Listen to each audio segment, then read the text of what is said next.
like to dissect girls. Did you know I'm utterly insane? And now, the special presentation. Hey, everybody. Welcome back to the Skewered Universe Podcast. My name is Jeff, and we're back with part 2 of our Dawn of the Dead special.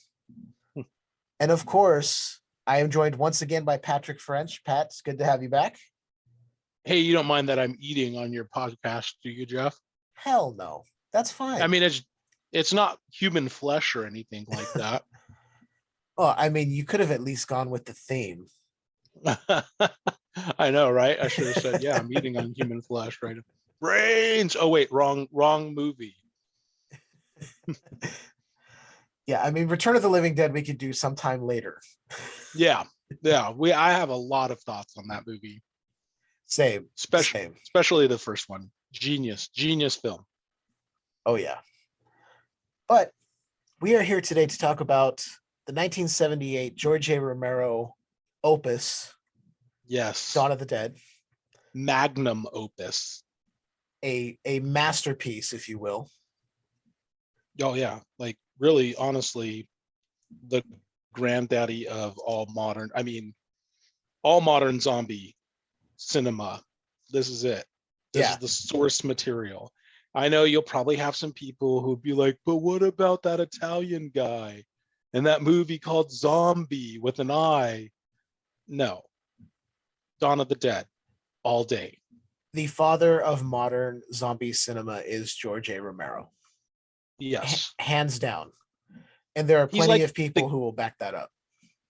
Oh, yeah. He's like the Genghis Khan of modern zombie cinema. Like 1 in 3 zombie films made after Dawn of the Dead basically were George A. Romero's kids. You know what I mean? Yeah. Oh. And I mean, and since we mentioned it, I mean, Return of the Living Dead owes a lot to Romero. Oh, hell yeah. I mean, I think it was John Russo who was with him on the original Night of the Living Dead that actually had rights to the Living Dead name, so he went off and did Return of the Living Dead. Yeah. With John Dan Russo, O'Bannon. Oh man, such a great cast. Like the comedic actors. The guy who was in the movie Mannequin was in that film. I could go on, and I love that movie. I love all of the tie-ins and all of the actors that got together for that film and where they popped up in pop culture later on in their careers. And you're just like, oh yeah, that was that guy. Mm-hmm. And so many you're like, oh wait, that guy. Yeah. Yeah. My favorite line is like, I'm going to go down there and bust it in his damn head. You think this is a costume? Yeah. This is a way of life. Yeah. Oh God. Okay. Anyway, let's get back on. Anyway, so Dawn of the Dead, and like I said, this is part 2, and we're actually doing this in 3 parts. And it turned out, like I was telling you before we started our recording here, February is the month in which George Romero was born. He was born on February 4th. I recently found that out about a little over a week ago. Was that make him an Aquarius? I believe so. I'm not good with birth signs, so I don't know off the top of my head. Aquarius. It is Aquarius. Leanne just confirmed from the back. Woo! Well, more like the side, right, Jeff? Yeah, well, more like the side, but she's one to give us information if we need it. Lend us her expertise. Exactly. Gotcha. And it just kind of worked out. So I figured I wanted to do this as a special anyway, because Dawn of the Dead is such a big film. We both have such love for it. So I think kind of putting it out as a tribute, not only to the movie, but to the man himself, George Romero, in honor of his birth month. So these will be released throughout February. For sure. Well, I mean, when you think about Dawn of the Dead, I mean, segue here, it's like what he did on the budget that he had and the impact of this film, not just, in the sense of it being the progenitor of I mean, I guess, yeah, in totality, the sense of it being the progenitor of all future zombie films. I mean, but just the fact that, you know, he was able to wrangle together this film on virtually what was a shoestring budget at the time. Mm-hmm. You know, and Day of the Dead too, again, wrangling together these films on shoestring budgets, and the fact that they still are so impactful, especially Dawn. I think Dawn, I mean, you know, we'll do our Day of the Dead breakdown, but Oh, yeah. Dawn has like a meme and cultural cachet that I don't think any of his other films, except maybe, you know, Night of the Living Dead if you're a boomer. But for us, yeah, sorry. But for us, you know, for us Gen Xers, I think, and you know, older millennials, I think there's something about Dawn of the Dead that resonates. And I think that there's something that resonates with the film because it is such it's such a play, you know, on the modern urban fantasies that are the collapse of society, which becomes even more resonant as the years march on and as our society gets, you know, older. Mm-hmm. And the idea of consumerism and mall culture that, you know, even though it's all about Amazon now, that idea of like, well, I have all my stuff, all this stuff, you know, like it's the end of the world, and who gives a shit because I'm in a mall with all this stuff, you know what I mean? Yeah.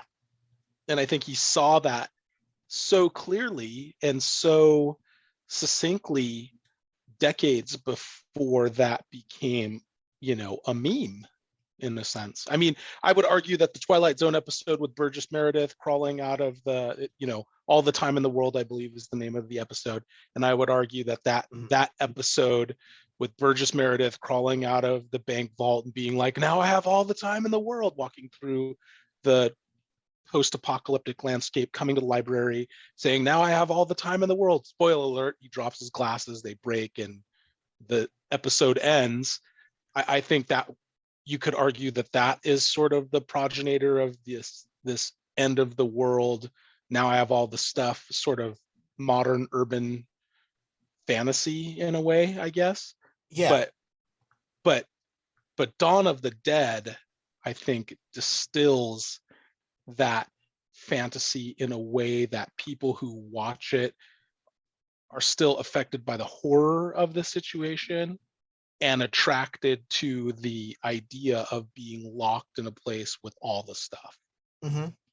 If that There's makes that, sense. and then yeah, it totally makes sense. There's that, and then there's a line spoken later in the film, and I mean, we'll touch on when we get there.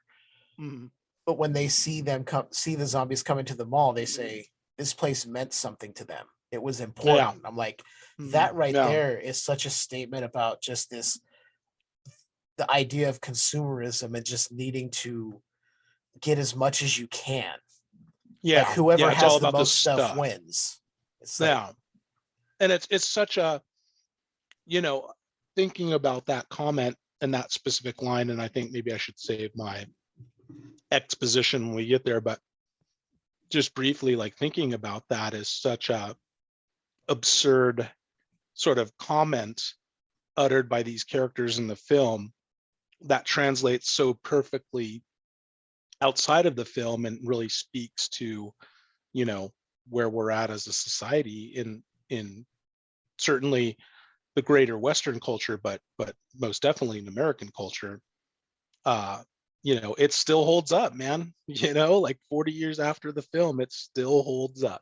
yeah, the themes are very much, dare I say, timeless. I mean, Yeah. is the look of it dated with the 70s style and the way the mall is set up? Of course. But But at the not like same not time, it's not in a not bad that way, far though. off. Yeah. And not in a bad way though, Jeff. You know what I'm saying? Like I think that I think there's some nostalgia to that film, right? Because now you've got all these, and man, we're we're painting some pretty broad strokes here, but now you've got all these Urban X YouTube clips of people exploring dead malls and like really wanting to relive the nostalgia of, you know, the 90s and the 80s and the early 80s and the very late 70s. Like there's so many people on YouTube now who are back into wood grain that I think is, I'm gonna curse. This is a gold star episode, everybody. I think is fucking hideous. Oh yeah. But I still want it because it reminds me of a time, a bygone era, when all of that stuff was new. The nostalgia for that, I think, is just through the roof. Yeah, it definitely is. I don't know if you watch Stranger Things on Netflix. Oh yeah, but for sure. Season 3 was basically centered around the new shopping mall that got opened. Yeah. Like, so yeah, the nostalgia is definitely there. I haven't seen that season, but yeah, spoiler, or I don't. Yeah, I'm not giving anything away. It's very blatant. If you look at the trailers, everything is talking about the mall and the arcade and the ice cream shop in there. So, hell yeah, doesn't give anything away about what happens that season. Hell yeah, man! I hope it happened in the Woolworth.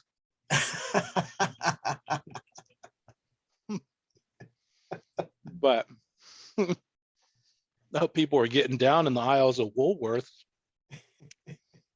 But yeah, no, I think Romero, like kind of going back to what you're saying about it being Romero month, I think Romero was a real visionary. I mean, not to mention, I mean, his characters definitely use some explicit language that,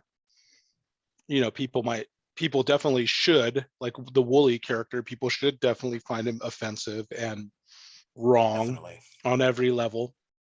But I think Romero was visionary in also casting, an African American as like if you think about his films, all three, the big three, right? Night, dawn, day. In the films, a woman protagonist, an African American man are the heroes of the film. Yeah, right? I was actually thinking the exact same thing. So we're on the same wavelength there. Yeah. So I mean, and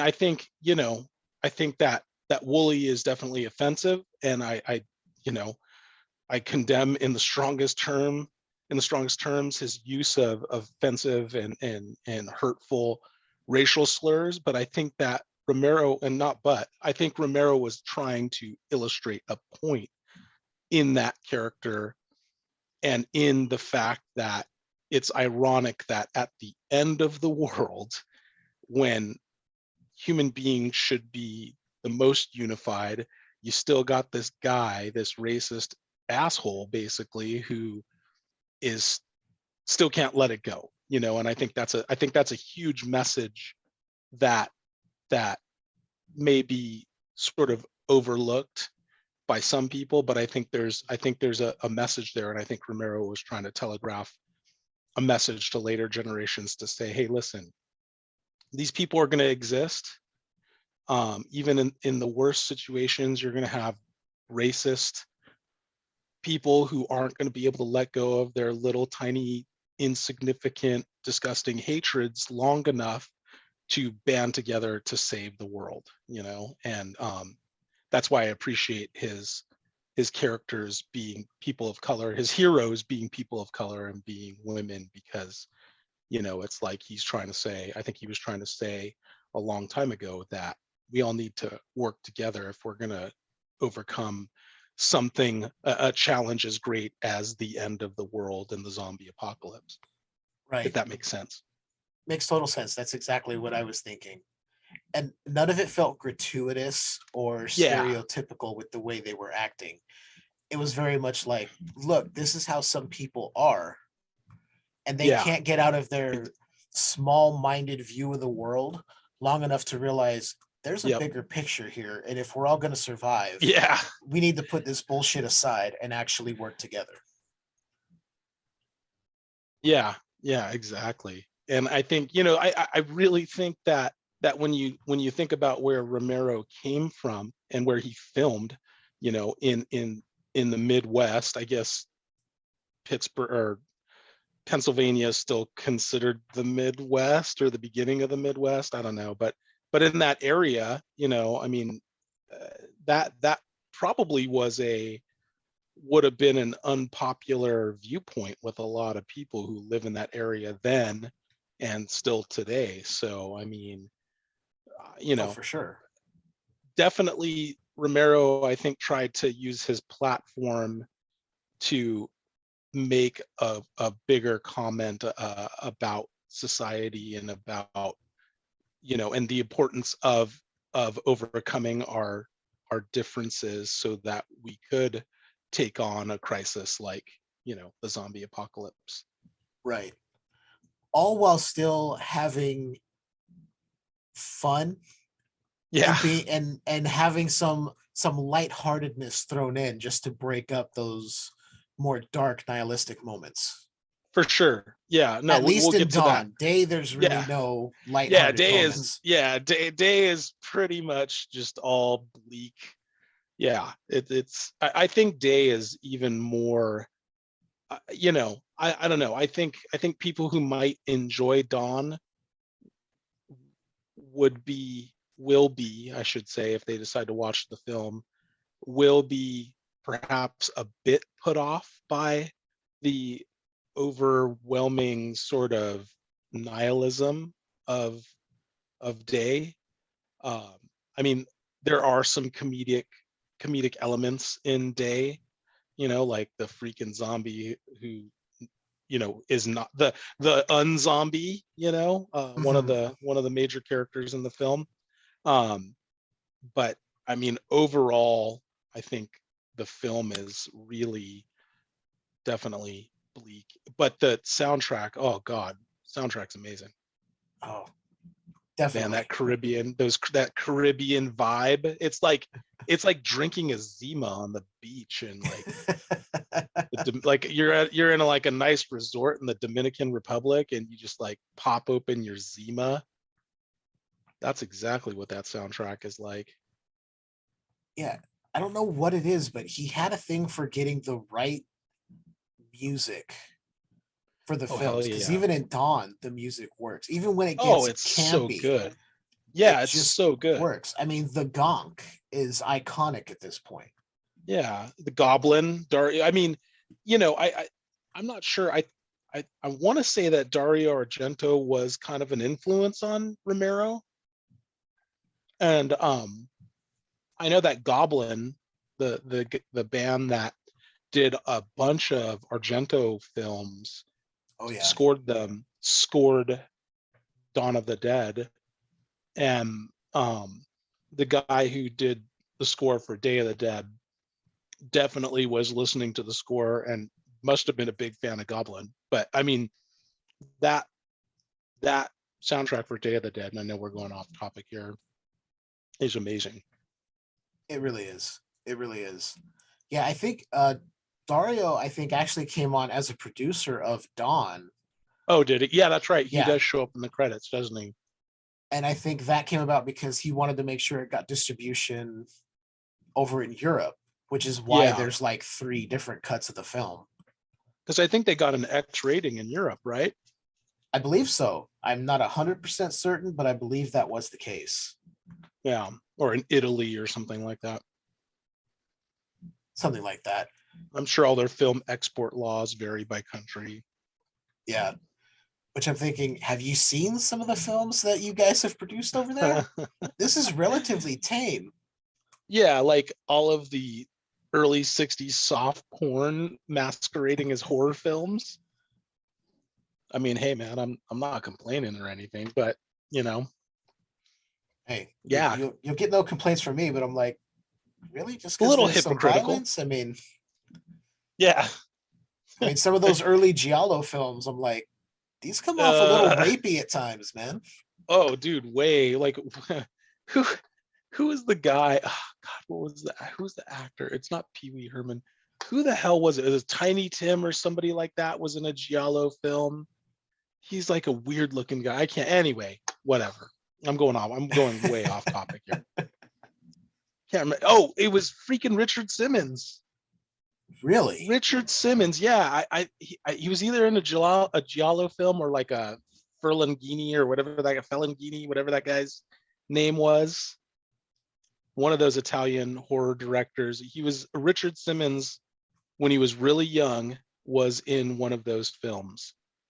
Wow. And yeah, he looked freaking weird.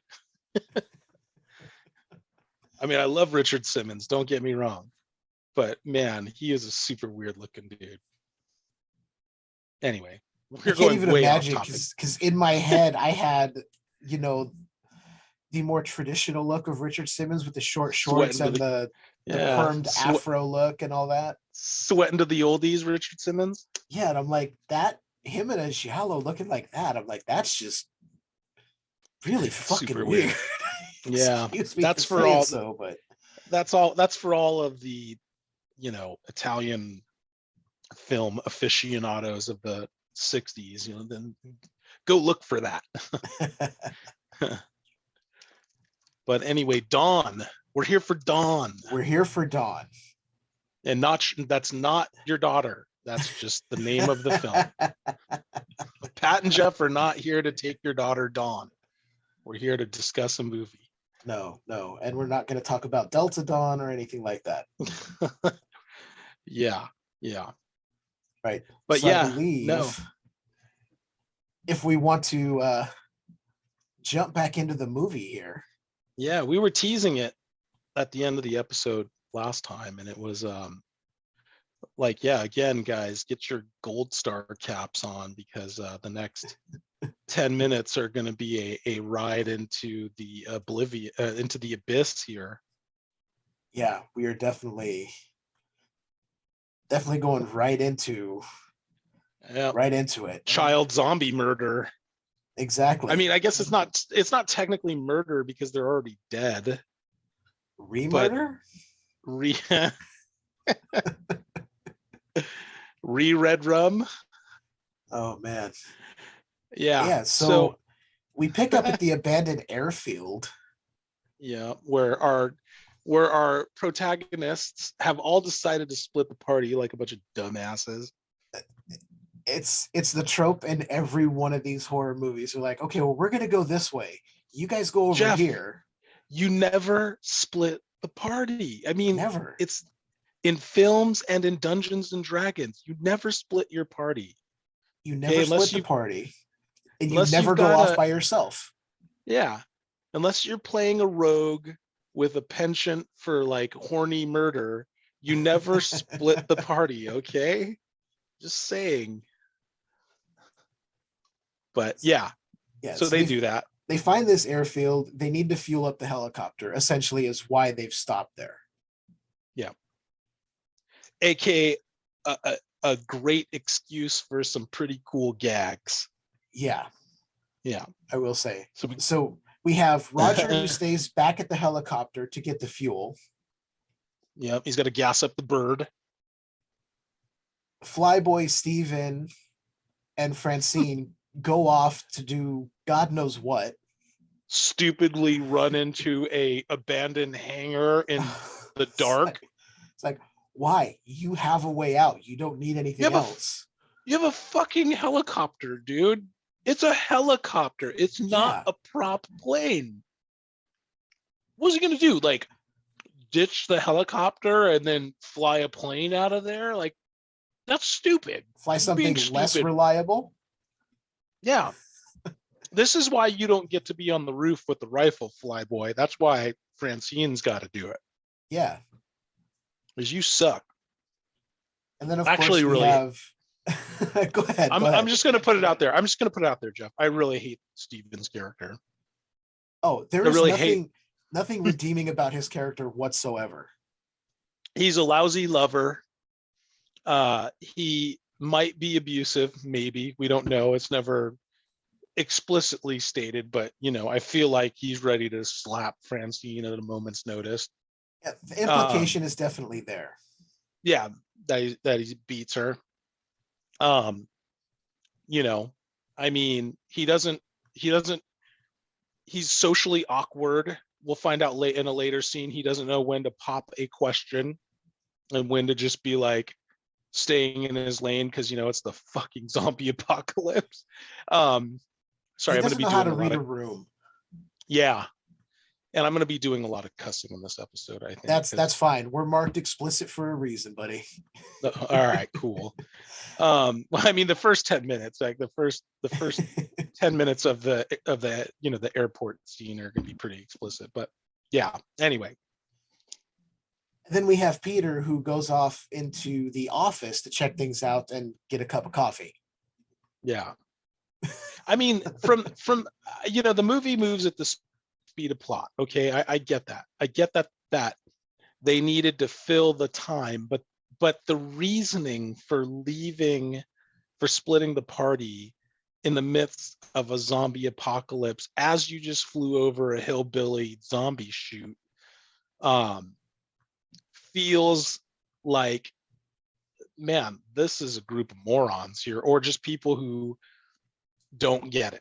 Yeah. And I mean, from the standpoint of Peter and Roger, the SWAT team guys, they just cleared a freaking building. You know what I mean? Like, there's no way I'm going into the office or running over to the hangar with my. Oh, yeah. I can understand Peter going into the office more so because it's not far from the helicopter, as opposed to Stephen and Francine just going, well, hey, we'll be back in a few minutes. We're going to go wander around over here. It's like, maybe you should stay near the bird. In the dark airport hangar that's presumably open on the other side that could be filled with zombies, and you have no weapon.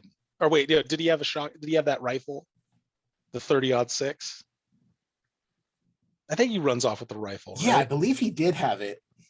Yeah, which, I mean, fine, if you got a bayonet on the end of that thing, cool, but you're gonna blow out your eardrums if you shoot that off in a hangar, Yeah, a bolt action rifle.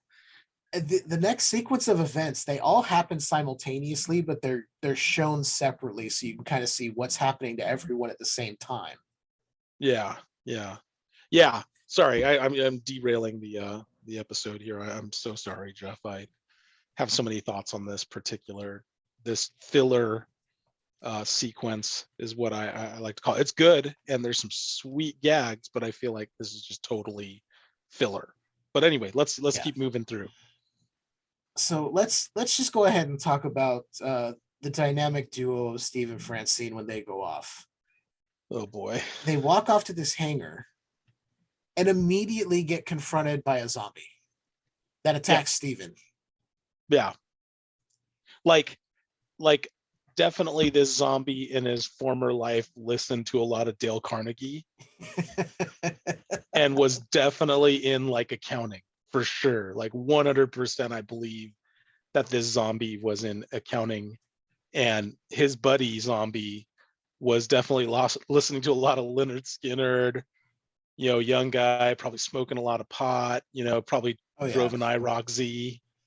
He definitely thought of himself as a free bird. Yeah, you guys got to watch the movie if you really want to see what we're talking about. But yeah, so yeah, they wander off. They check out the hangar. Nothing in the hangar. They wander off out into like an open area, and then boom, instant zombie time. Yeah, basically Steven just turns and he's right there at his face. Yeah, and Steven has like a stroke and can't like just push this zombie off of him and get up and he is rifle inept butt him at everything except flying the damn helicopter. Literally, that's all he could do. Like, they have to fly him back home every night and drop him off on the roof of his apartment because this man can't do anything else. I mean, he tells Francine to run, and she's just kind of standing there in shock, like, what do I do? Which makes sense. She's like frozen in fear. I'm like, I get it with her, but he should be able to do something. Yeah. I mean, which, her character arc, yeah. I mean, she goes from, I don't want to say like let's say an ineffective participant in the zombie apocalypse to, a relatively competent, post-apocalyptic survivor. But like Steven has no arc. He's just flat the whole time. I fly helicopter. Yeah. Yeah. He has one skill that he brings to the table. I mean, hell, he was even more skilled as a zombie. He was a leader as a zombie. Yeah. And we'll get to that. But yeah, no, it's we'll get there eventually. I think that's actually going to come up in the third part. Yeah. You'll see his transformation. But he ends up from like oh my god.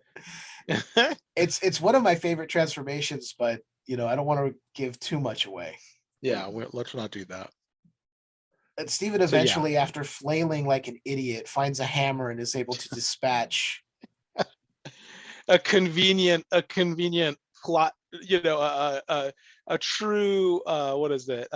Deus ex machina. Exactly. Just a hammer right there, just ready to go.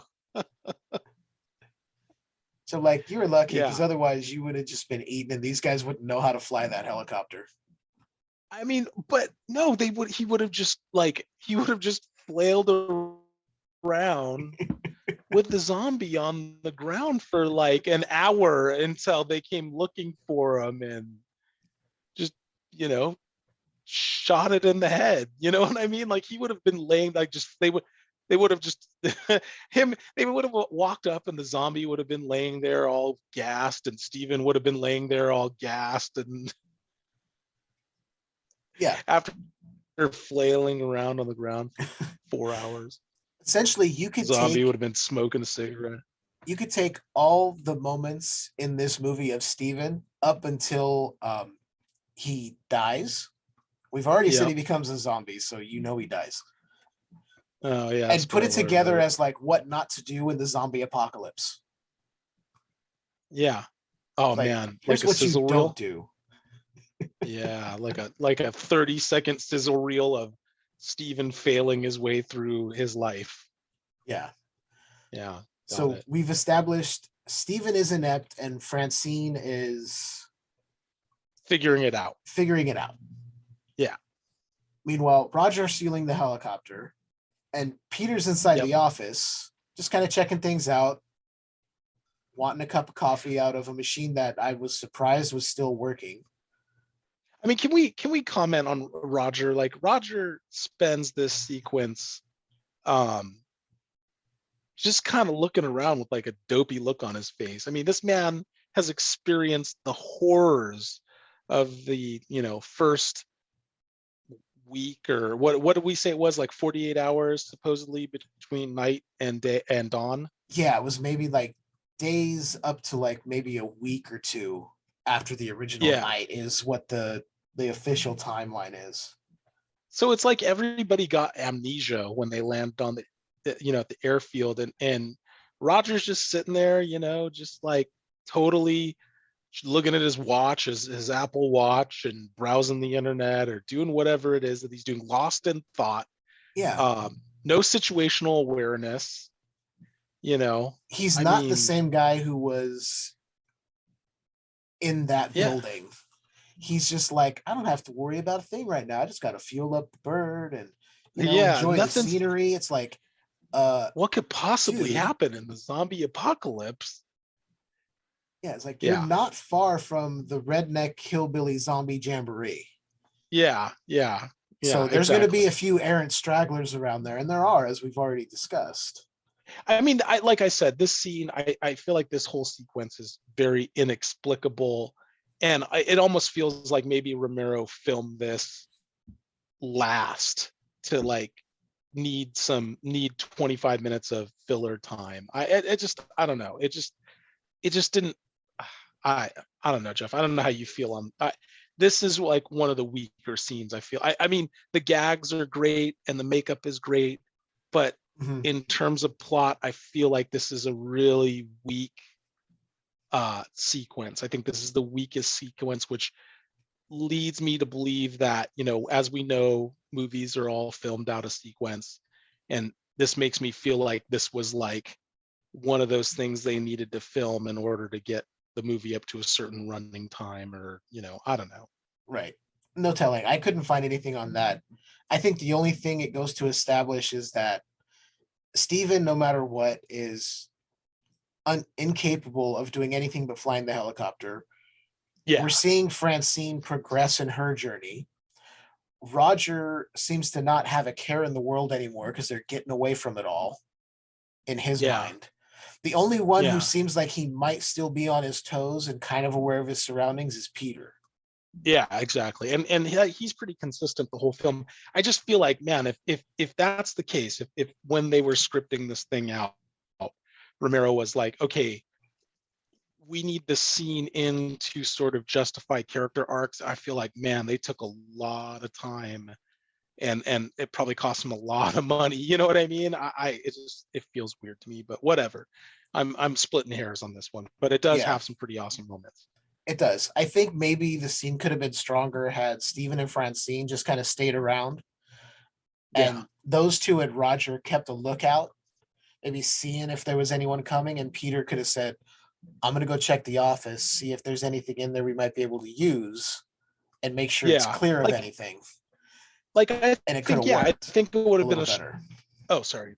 No. I think it would have been stronger if Steven and Francine were the ones gassing up the helicopter, and Roger and Peter kind of went out to scout out. I think you could have seen some pretty cool stuff with those guys, doing actiony things, or maybe they go out together. I don't know. I just feel like, I understand that you're trying to establish some character development, but it just felt kind of hokey. But anyway, I digress. Steven's thing is also, I think he's trying to prove himself to these two tough SWAT guys. It's like, you're not on their level. Just stop. You're not. Stay in your lane. Yeah. It's like everyone gets an assignment in the apocalypse. Your job, fly the helicopter. Yeah, like being you're a man, Steven. Yeah, we know you play tennis on the weekends, but you're not Peter and Roger, man. You're not out there in Wooly's unit seeing that crazy asshole do whatever it is that he did before the zombie apocalypse, like serial killer or whatever he was doing. Yeah. SWAT team member / serial killer. It's like, if I had a group of people and one of them was like, hey, I was in the military, I was a trauma surgeon, I know how to take care of any wounds we have. I'm not gonna be like, okay, great, your job is to cook. You do nothing but cook. It's like, no. It's like, or if I'm not gonna hand you an assault rifle and be like, sure, be one of us now. Go nuts. Yeah, exactly. It's like, and I'm definitely not going to be like, well, all these guys are SWAT team members and like elite special forces guys. I know how to play D&D, so I'm going to go and find me some zombies to get in trouble. You know what I mean? It's just like, stay in your lane, know your role, gas up the damn helicopter. Don't get yourself in stupid situations. Right. But that's a theme. So here is my conundrum with moving forward with this scene. We have two things that happen. We have something that happens at the helicopter, and we have something that happens with Peter inside the office. Should we leave the Peter part for the last bit to talk about and discuss what happens at the helicopter? Okay. Yeah, let's do that. All right. So while Roger is daydreaming, there's another zombie who starts to approach him. And I mean, let's talk about this zombie's appearance for a second. This zombie has a curiously flat head. It's very much like the Frankenstein makeup that Boris Karloff had. It's very similar to that. Yeah. Like all he was missing was like 2 bolts. But yeah, he kind of looks like, imagine like a Mitch Hedfield looking zombie in like a Texas tuxedo, like all denim or whatever it was he was wearing. Yeah, he had his flannel shirt. Yeah. And I mean, he was probably the sweetest looking zombie. Like he probably was like a really sweet guy in life, and just, you know, tripped his way into the zombie apocalypse, which I feel bad for the guy. Yeah. But yeah, I'll let you take it away from here. What happens next?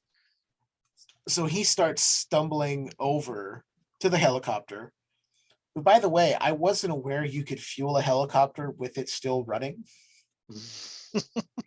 I would kind of think that would defeat the purpose, but it is what it is. I mean, that's probably something we should have done some research on, right?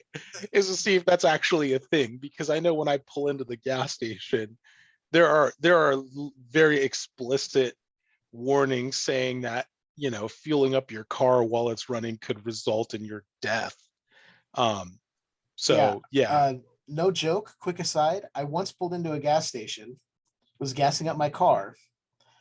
Guy pulls up on a motorcycle, gets off, does not turn it off, and begins fueling his running motorcycle. And all I could think of is, one, I'm like, you're going to be the idiot that blows us up. And two, I'm like, you realize it's still burning gas while you're filling it. You're just wasting money. And gas. Yeah. Literally you're wasting your money. Yeah, exactly. Like, you could have just handed me the money you wanted to throw away and we could have been done with this. End of transaction. Where's Steven with his 30-06 when you need him? You know what I mean? Okay. So back on track, this zombie, and this is partially why I think Roger is so unaware, because the sound of the bird going, yeah, he doesn't hear anything. So this zombie can't maneuver around boxes and starts to climb over these crates. That's why I know that zombie was a super sweet, but maybe slow individual in life. You know what I mean? But the look on his face is like he looked like a little baby. He had a baby man look on his face. Yeah, despite the facial hair, he had like a very innocent look. Like almost like a Dutch boy zombie, Yeah. All right, I'll stop. If I'm not mistaken, I believe Roger sort of looks that direction and sees him coming. Yeah, and he gets his instant thought is, let me start shooting, around a fuel tank, while I'm fueling up a running helicopter. Yeah, but yeah, wait, God damn it! No, well, let's talk about this, Jeff. So again, here's another damn part of this scene. Why in the hell would they leave the stupid helicopter running when they just flew over the good old fashioned, the Nashville zombie jamboree? Why would they leave the helicopter running knowing that that's going to draw every goddamn zombie from like a mile around? Your guess is as good as mine, because they're not exactly quiet. It's not a stealth helicopter. This is your 1970s standard issue, noisy as hell, traffic copter, basically. Yeah, designed to make as much noise as possible. And we've all heard them fly overhead. Even when they're high up, you hear them coming from miles away. Yeah. So even if just sitting there, you're going to hear those propellers going. So not only is it going to draw the zombies' attention, you could have drawn anyone else's attention who maybe wanted to take the bird. It's really a dumb decision. Yeah, exactly. It's just like a lose scenario. Yeah, it's just so inexplicable. I don't know. Anyway, it's only done for what's coming up. I love this scene as a kid. Yeah, I love this. I love this scene as a kid, but like it's just so. What were they thinking? I don't get it. What else? So ultimately, to it, Jeff. Go ahead. It's left on. It's another Deus Ex Machina type of thing. Yeah. The helicopter just happened to still be running. This zombie gets onto a crate, and we just see slowly these helicopter blades just start slicing his head. Oh man, that was so down to a certain point, and he just collapses. Yeah, like kind of comically collapses, but man, that head slicing scene is money. It's so good. And the fact that they not only animated in the helicopter blades after, Yeah. the effect was done, and I've heard this several times, so because I'm that guy, I look in to see how things were done. They basically built up the appliance in layers on this guy's head. And I think it was either Savini or his assistant. You know that who was his helping assistant him. was? Was what's his name? Nicotero. Nicotero was there, but it was either, I think at this point it might have been Tazo Stavrakis who was with them on this day. Yeah. So Yeah, one of because those Nicotero guys. was in Day. Wasn't he his second in Day? Yeah, he was. Yeah. He was one of the army guys in Day, and he was also working on effects. Yeah. Okay. Anyway, sorry. So anyway, one of them digress. took essentially what was fishing line that was tied into these layers and just started running out in the field, and it would pull off the layers the way they needed them to go in sequence to just go down. So as they animated the helicopter plates in, it would look like it was slicing his head. It's pretty fucking cool. And I'm like, just you know gonna what? say that. I mean, I don't know if I could do it, but it's such a simple effect to pull off. Yeah. When you think about it, and it works. Yeah. Despite the fact that the guy's head is 3 feet high. Yeah, and flat as shit, but it's still like it still worked, and it was still convincing, and it's still like holy shit, like it still is impactful. And when the blood starts just pouring out of the top of his head, I mean, it's just it's good.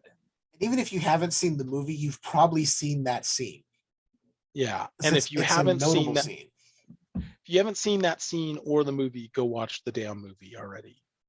Yeah, if you don't know, I mean, if you're listening to this and you haven't seen it, for one, why? Yeah. And two, you're gonna be spoiled.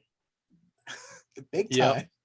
Yeah. Oh, yeah. If you listen to this and you haven't seen the movie, just go make a sandwich and put a chair in front of your bathroom mirror and just take a real long, hard look at yourself, okay? And then watch the movie, and then be mad that we spoil it for you. Be mad at yourself for allowing yourself to be spoiled. Turn all of your rage inward and not outward. And definitely don't email us. Okay, or Jeff. No, it's Jeff's podcast. Go ahead. Take you no can email me. I will take the brunt of your hate, and I'll tell you exactly why you're wrong. Yeah, and Jeff will not bug me with any hate mail at all. No. Yeah, I'll take it all. Bring it on. So we got the head chopper. We got the head chopping helicopter. Score 1. That's exactly 1 kill for the helicopter. 1 kill for the helicopter. Nice. We should keep track of how many people or zombies the helicopter kills. Yeah, because right now he's the only guy I think that's batting 1,000. It's the only character in the film that has a perfect record at this point. I think the helicopter killed more zombies than Steven kills with his rifle. So speaking of that, shall we get to Peter and what happens to him inside this office? Oh yeah, this is it, guys. We've been building this up for what, an hour and a half now? Yeah, just about. Yeah. So we got Peter, kind of poking his nose around the office looking for stuff. I don't know what he's looking for, but he's looking for stuff. No telling. Maybe money. Who knows? Keys to something. Keys to something. Yeah. Coffee. He might be looking for coffee. A Playboy. We don't know. A Playboy. Definitely going to need some good old JO material in the zombie apocalypse. Maybe he's looking for somebody's porn football that they have stashed in the office somewhere.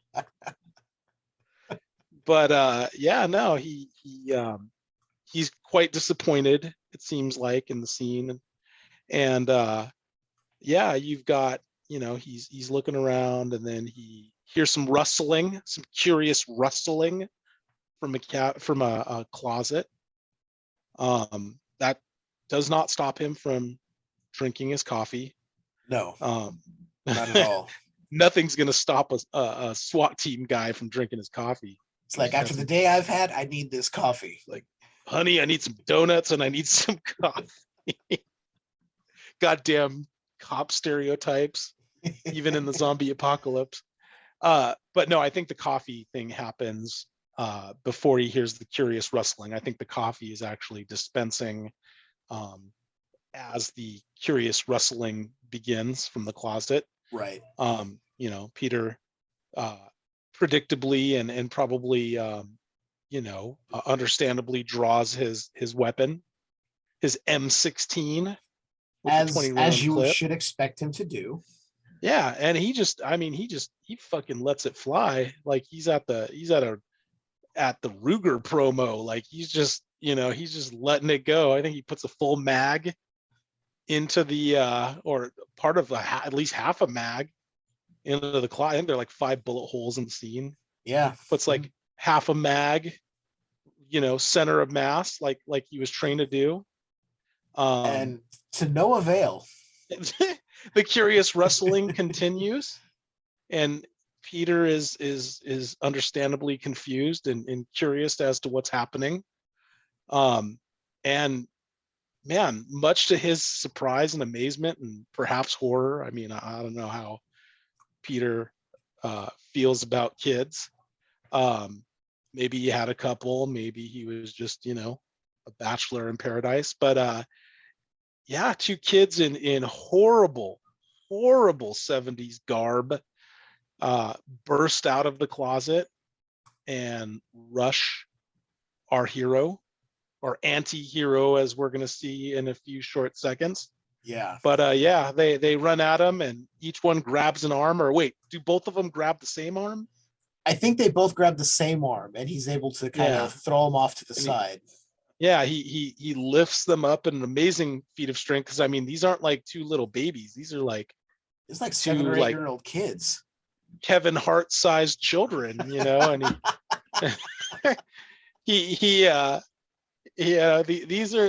just McNuggets here. These are like almost like full grown kids, and he tosses them onto the couch casually, and he just unloads, man, just full magazine. I mean, he literally unloads the rest of his clip into these zombies, children zombies, and it's intense, dude. They land on a horrible couch. I mean, that couch, if you grew up in the early 80s or remember the early 80s like I do, that fucking couch was everywhere, man. Horrible orange couch. Scratchy, so itchy, uncomfortable. Oh God, the kind of couch that would, like, it really was a torture implement if you had to spend the night over at somebody's house. Yeah, it was bad. That's why it was probably in the airport. It was probably dumped in the airport, and they just dragged it into the office.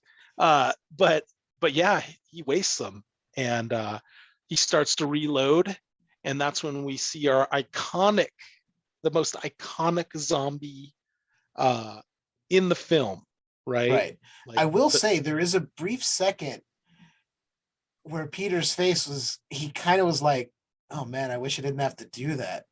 Yeah. Those were kids. And then it's like, I got to reload. Yeah. He's like, fuck, I had to shoot some kids. All right, back to business. Yeah. It's very much like, well, I guess I got to keep my emotions in check because the shit's going down. But yeah, as you were saying, the most iconic zombie. No, I did totally kind of gloss over that. I mean, there is clearly a look of distress when he's unloading on those kids. You definitely know that Peter is not excited about having to do this. And I think from the standpoint of the film and the standpoint of Peter's development, this is yet another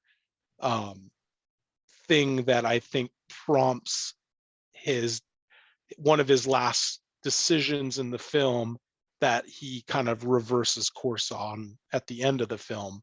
But yeah, you can see that this was something that maybe he had done off camera and, outside of the movie at some point, or, the reality, I think, of how horrible the world has become kind of Right. hits home to him there, Right. And I know Ken Foree, the actor playing Peter, actually said that was his least favorite scene to film Oh, I'm because sure. of what it entailed, having to dispatch of those two undead ankle biters.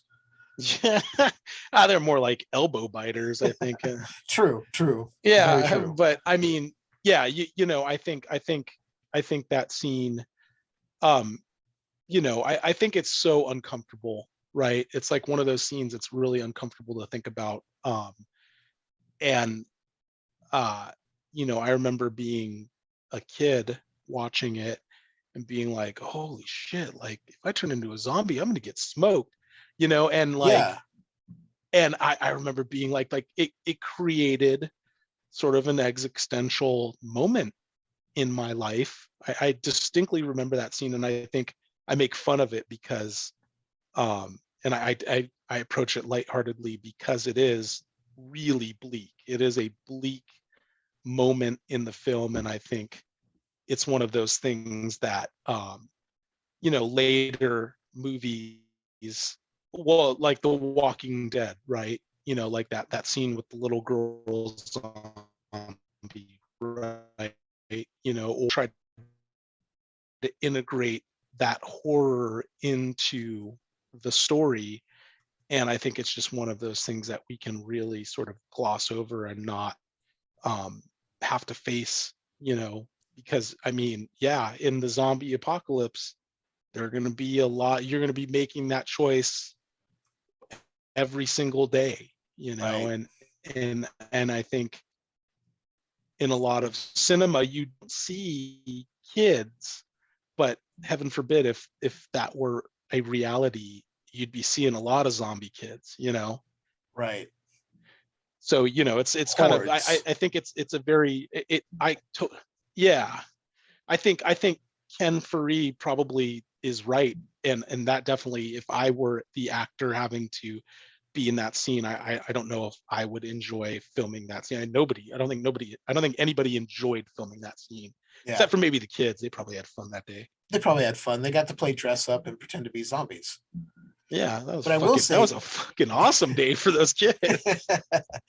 I will say they didn't show any of the impact of the Yeah, bullets. They showed yeah, Peter shooting, and then they showed the kids kind of just slumped on the falling couch. down. Yeah, Yeah. yeah. So I So mean, it was tasteful. exactly. Yeah, it wasn't gratuitous, right? Like the Right. and the kid zombies weren't in like full appliances. They were kind of slathered in the gray paint. They got the gray paint treatment. So it wasn't like in The Walking Dead where that the half of that little girl's face is missing, and Right. like I actually, on a personal note, I actually recently watched that scene again, and it was really affecting for me personally because that little girl looks so much like my daughter, and Right. um and my daughter even has the same little uh you know little slippers, and little girls in like a like obviously she'd gotten out of bed when she got turned or whatever, and it's just like, yeah, it's horrific, and Yeah. it really Darabont really drove the point home that this is the kind of everyday horror that you are going to deal with if you were to find yourself in an extreme situation like that. Right. And I think, like Romero, Darabont wasn't gratuitous with that scene either, No, because no. it wasn't like Rick just pulled out his pistol and went, "Oh, got a dispatcher." You could Yeah, he see he was ran. like, "I don't want to have to do this." Yeah, he's like, I fuck this. Yeah, he Yeah, ran. He like left. he only ultimately came to the decision to do it when it became like, you know what, I'm just gonna have to deal with this. Yeah. It Yeah. was I almost mean, like I need to put her out of her ultimate misery here and not just let her keep wandering around. yeah. And I mean, I remember watching Dawn of the Dead, and I think a really disturbing idea in my young brain was like, well, what the fuck happened to the parents? Did they turn did the kids turn and they got in their plane and flew off? and locked them in the closet because they couldn't put them, were they dying, and the parents locked them in this closet and then got in their plane or helicopter or paraglider or whatever and flew off and just like left the kids there, like the horror is sort of in the implication of what actually happened. I never even gave that thought, and now I'm like, oh shit, that it's fucked up. It's a fucked up thought. Like, did they turn and then the parents like somehow baited them into the closet? Were one of the parents in the closet, like dead, and or it's just it's definitely, that scene is horrific because there are so many questions that I remember having as a kid, and even today I think about that scene and I'm just like, what's the backstory on these kids? Yeah, I didn't even give that a thought the many times I've watched this film, and now I'm like, yeah, why didn't I think of that? That's like an obvious question that's right there. Oh, it's but really fucked. It's fucked up, and I don't think a lot of people's brains want to go there, so you instantly go to the comedy of it all. But it's a really horrific scene, and I think that's what makes that particular part of that whole airplane sequence is compelling, because as Peter's reloading his rifle, the freaking Hills Have Eyes zombies like right there. Yeah. The So, iconic zombie that is on all the posters you've seen. Yeah. I want to know if that is the same actor who was in The Hills Have Eyes. Because they look up that, if it isn't, it's like his brother. Yeah, I'm not sure. I didn't do that deep of a dive, because he could even be uncredited in this film because he's in it for such a short amount of time. Yeah, he's in it for like 3 minutes, literally. But yeah, this guy comes sauntering up to the office. That's a good way of describing his walk. It is truly a saunter. And it's sort of a comedy he was strolling. He was walking up. That zombie was like, I got all the goddamn time in the world. I'm undead now. I'm undead. This guy's got his back to me. Let's. Yeah, it was good. When Peter turns around, he has to immediately dive to save his life because dumbass Steven decides, I'm going to shoot him. And he can't hit the broadside of a barn from 5 feet away. Because fucking Flyboy's dump stat must have been shooting. You know what I mean? Like, man, he's working that bolt action on that rifle like a maniac. And I mean, we're not talking like the zombies like 50 yards away. We're talking the zombies like 10 feet away from him. Yeah, it's not that long of a distance. I mean, he could, listen, I'll be real here, guys. Jeff, I don't own a firearm. Same. I think the last time I discharged a firearm was years ago. So, I mean, I'd probably be shit with a 30-60 because this thing's kicked like crazy. But I mean, come on, dude. Come on, Pete. Come on, Steven. Run up there and knock him down. He knows. Steven is intimately familiar with the limitations of a zombie on its back. I mean, it just happened 5 minutes ago. Yeah. But instead, he decides to just open fire at point blank range. I'm going to be the hero. Not taking into account, like, he can't shoot and could ultimately kill Peter in the process. Yeah, there are a lot of sequences in this film where you're just like, wouldn't it just be easier to actually physically go remove, the zombie from or off, a person?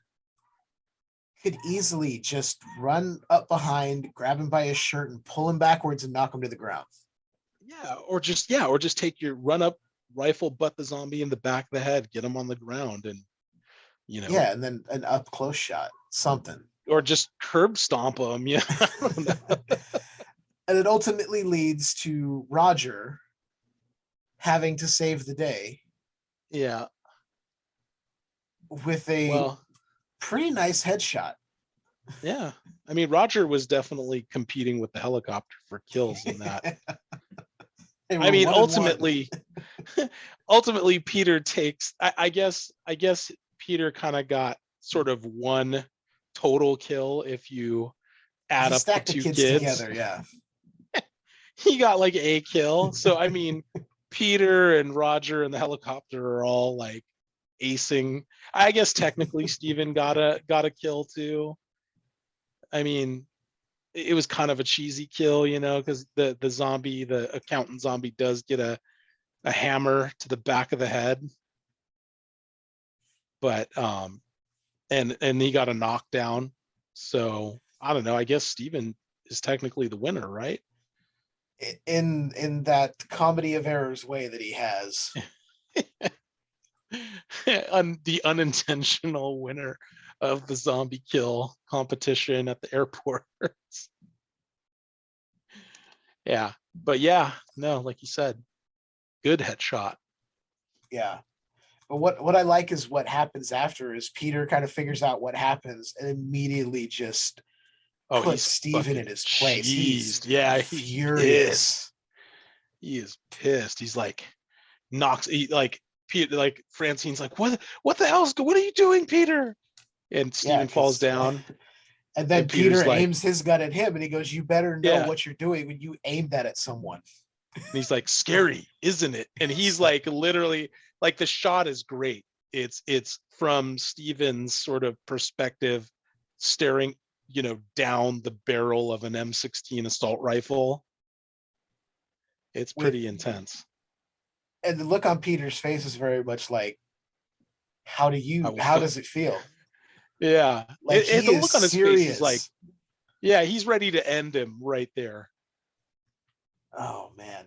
Legit ready to end him right there. It's a good scene, and it definitely, it's good because it establishes a short-term dynamic in the moment, but there's also this undercurrent, I think, that is there that's not explicitly stated, and I think it also kind of is helpful for later scenes in the film where you see that dynamic change between Peter and Steven, Right. evolve. But Steven does remain.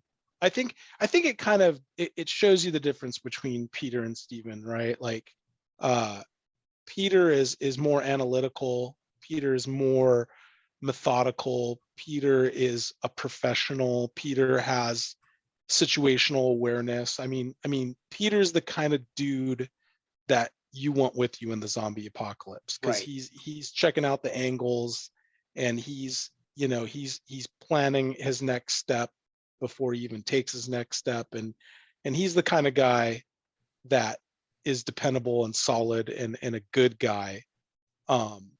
And I'm not saying that Steven isn't a good guy, but Steven is way more emotional and like prone to making, split decisions that sometimes work out and sometimes don't. And He's rash in his decisions. Yeah. Whereas Peter is very much calm and collected and sort of analyzing the situation at hand every step of the way. Yeah, Peter's like one of those guys that I wish I'm unfortunately I'm more like Steven. I think I'd be way more like Steven in the zombie apocalypse. Whereas Peter's one of those people that, are sort of unflappable under pressure. They could be on a rocket careening into the heart of the sun and still have the wherewithal to make, rational, calm decisions, where I'd be, fucking screaming and slamming on all the controls on the rocket, like I'd be the we're all gonna die guy in the plane when we go through a little bit of turbulence. Mm-hmm. Yeah, I think I'm with you there. I think you and I would be exactly the same. Like, fuck it, I'm jumping out of the plane. Yeah, which kind of colors, I think, I think it works, and it makes, something that Peter says towards the end of the film, and his actions towards the end of the film, more understandable and less like, he's jumping the shark. You know what I mean? Right. Like there's definitely a reason behind why he's thinking the way he's thinking when it gets to that Yeah. point.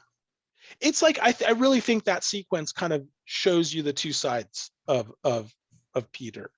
Is you see the side of him that is really world weary after a week in the zombie apocalypse, and then you see the second side of him that is still wants to be of service and protecting people. You know what I mean? Right. Still have some sense of humanity and not just be like, well, we got to, just go at it full bore, like Steven. Yeah. Or like, I think maybe Steven, if the roles were reversed, man, maybe Steven shoots Peter in that situation. You know what I mean? Or if it were The Walking Dead, Steven's definitely shooting Peter, or the Peter character doesn't exist in The Walking Dead. And the equivalent character in The Walking Dead is just fucking shooting Francine and Peter because they're just extra weight in the play. I mean, they probably keep, Peter probably keeps Steven alive to be the flyboy, but I mean, yeah. So that's what I like about Dawn of the Dead, is that it's a hopeful film in that, the characters, because they could have, George Romero could have very easily played on a stereotype or a trope there, and chose not to, and chose instead to illustrate Peter's character as a rational, calm individual, when it would have been so easy for him to play off of, a racial trope or a character trope. And kind of even establishes that in that conversation that Fran and Peter have in the helicopter, where, she's like, I forgot how the sequence goes, but basically he's asking him about, or she's like, are you leaving anybody behind, or do you have any family? And he's like, yeah, 3 brothers. And she's like, street brothers or real brothers? And he's like, he says both, right? But then he says, one's locked up and the other one plays pro football. And I'm a SWAT, I'm a highly trained special operations guy, right. You know what I'm saying? Like there's he could have easily kind of played into a stereotype there if he wanted to, and if he were a lesser director, and if he weren't so, what do I want to say here? I guess if he weren't trying to make a statement, about people and humanity. Right. If he wanted it to be more exploitative and go that route. Exactly. And it wasn't. But yeah, it was very much Francine asking a question, and she was just curious. She wasn't asking it to be rude. It wasn't coming off as, oh, well, you're black, so you must mean like guys you hung out with in the street smoking crack or something, right? Yeah, exactly. Yeah, like it's a really, I think that exchange is a really deep moment between those two characters, because I think Francine is genuinely trying to feel out, Peter, and have a moment with him, human to human, but maybe not quite sure, because maybe, her character didn't know a lot of African American individuals and doesn't want to stereotype him. And, right. Peter's character's like, kind of like, recognizing that and saying, yeah, I left some friends behind and I have some literal family members that, are gone, or at least gone to him at that point. So it's a pretty cool moment. Yeah. And I think it shows where they start to kind of form their bond that strengthens throughout the rest of the film. For sure. And another reason why I think that decision that, you feel like, oh man, you're going to make that decision, Peter. Another reason why I think he changes his mind and the ending of the film is a lot different. Right. So yeah, so the Peter's trying to basically drive home a point to Steven, And that kind of wraps up that scene, right? Because I mean, Roger comes in, does the headshot, kind of is like, man, you should have seen what I saw, sort of, he kind of has that vibe of like holy shit. I saw a guy get his head chopped up. Yeah, he's just like, he's totally like, it kind of snaps him out of his fugue or whatever he's in. And it's like business time. I got to do some headshots here, Yeah. But yeah, I mean, and the one thing I don't think we touched either is Peter's character diving for cover when Flyboy starts just unloading into the, it's pretty crazy. Like, yeah, he had to hit the deck immediately because all of a sudden there's just rounds flying as he's trying to reload. He's like, what? Basically, his reaction is, what the fuck is going on? Yeah.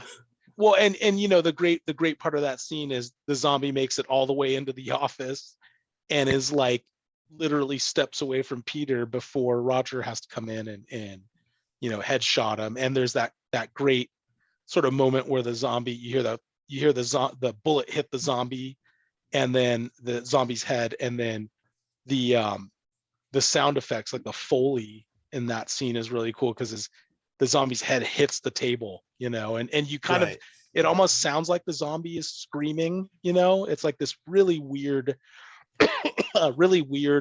yet really interesting sound. Yeah, it definitely is. I mean, the Foley work in that is really good, just putting all those sounds together to create that. Ugh. Yeah, it was fucking badass. Yeah.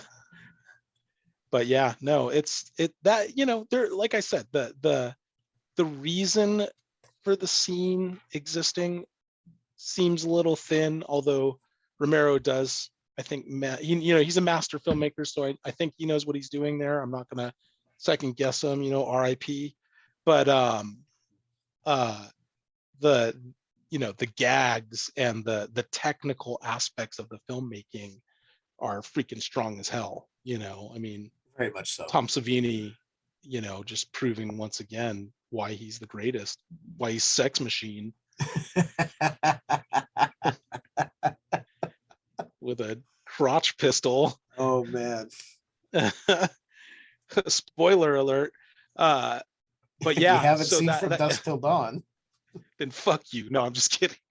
which the guy he showed his cock gun to was Greg Nicotero in From Dusk Till Dawn. It was. Oh man. Little known fact, Tom Savini was the creep from Creepshow. He did he was the actor playing the creep at the end of Creepshow 2, where he's tossing the Creepshow comics out of the back of that deuce and a half or whatever it was that he was driving. Mm-hmm. But I found that out not long ago, cool. And I was like, well, shit, I had no idea. Yeah, neither did I. But I mean, that pretty much wraps the airport scene. I know we spent like, how long would we spend? Like an hour and a half or almost 2 hours talking about that scene? I think so, but I think it warrants it because there's a really a lot that goes on in such a short scene. Yeah, that's true. And I mean, it's impactful with Peter having to dispatch of those children. I think that, I mean, the rest of this here. And I thought I would, I mean, I thought I would be more lighthearted about it, but I suddenly took a very dark turn. And I mean, let's put it this way. Spoiler alert, I have kids or a child.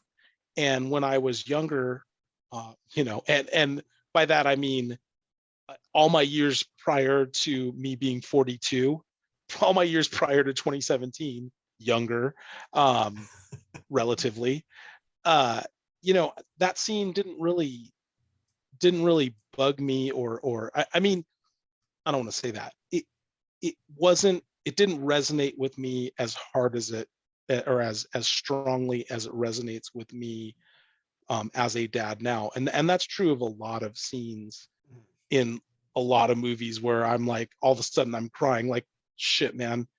I was crying during God, what was the Disney cartoon that, like, during Moana, or during, you know what I mean? Like, I'm sitting here bawling because I'm just like, oh man, she needs to have a relationship with her dad. It's so important, you know. And yeah, it's just like, it's like a lot of those scenes that I was very flippant about, you know, prior, that I didn't think too deeply about, definitely resonate more strongly with me now. And certainly that scene, I think, is really uh is a really interesting sequence. Specifically, the Peter and the kid zombies is a really interesting sequence because of the implications that Romero never really gets into, but you know, he put that in there, and maybe he was hoping somebody might have thought about that. And if you're watching that film and you have that in the back of your head, it's like, man, that's sad.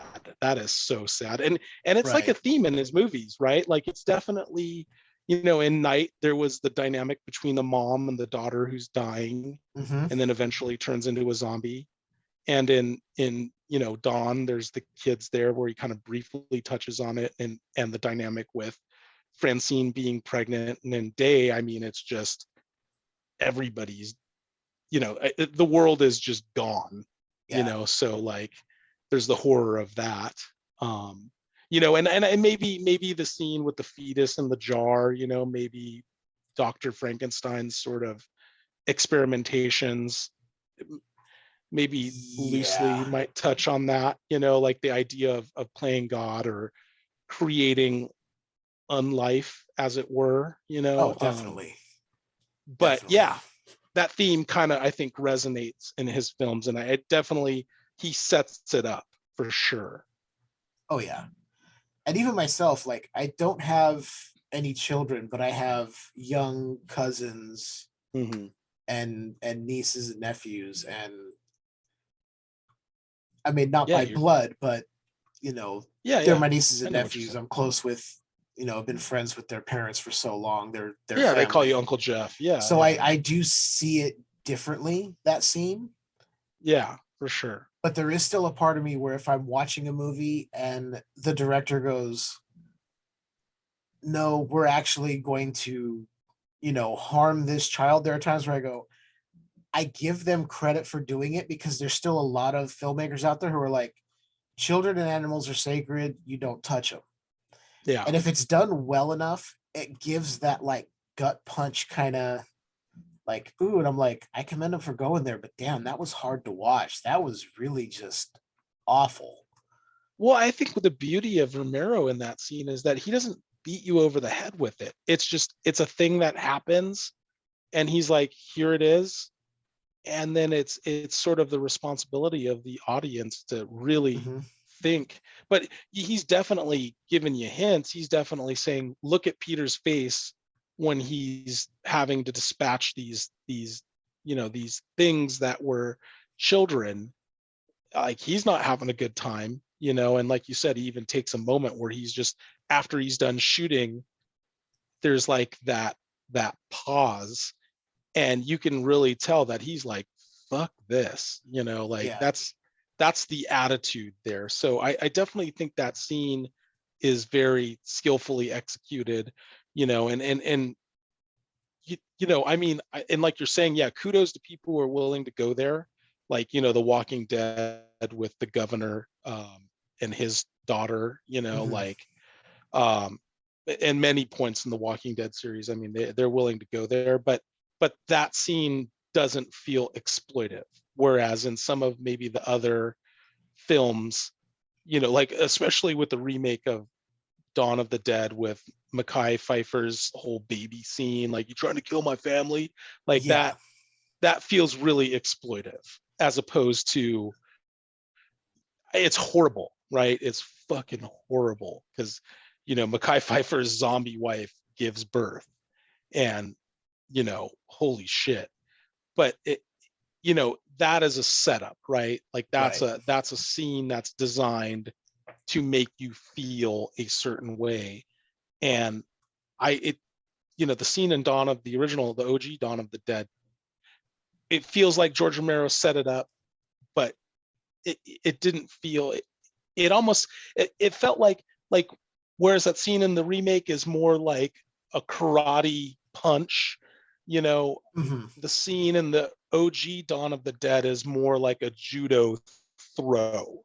He just kind of Right. creates that emotional inertia and shows you the reaction of the character, but doesn't get gratuitous, with the actual scene itself. But like, right? Mhm. Like it's you as the audience are like, oh man, now I got to think about this and I got to live with this. And, it's Yeah. good. I think It's, ultimately it's, the last thing I want to say, kind of comparing those two things you brought up, was I feel that scene in Dawn of the Dead, and maybe by design, maybe not, maybe it's what I'm taking away. I think it sort of speaks to like these were once the epitome of innocence, these children, and that's yeah, gone now. There's no yeah, more innocence in the world. Whereas in yeah. the remake, it was for shock's sake. Hmm. She gave birth to a zombie baby. What's gonna happen? Holy Oh my shit. god. Yeah. Yeah. Like zombies giving birth to zombie babies. And then followed And by that's a like slow-mo shootout. and that's a weird, yeah, exactly. Fucking Zack Snyder. But man, is that like a weird thing, Zack Snyder? Like that dude has a fascination with zombies giving birth.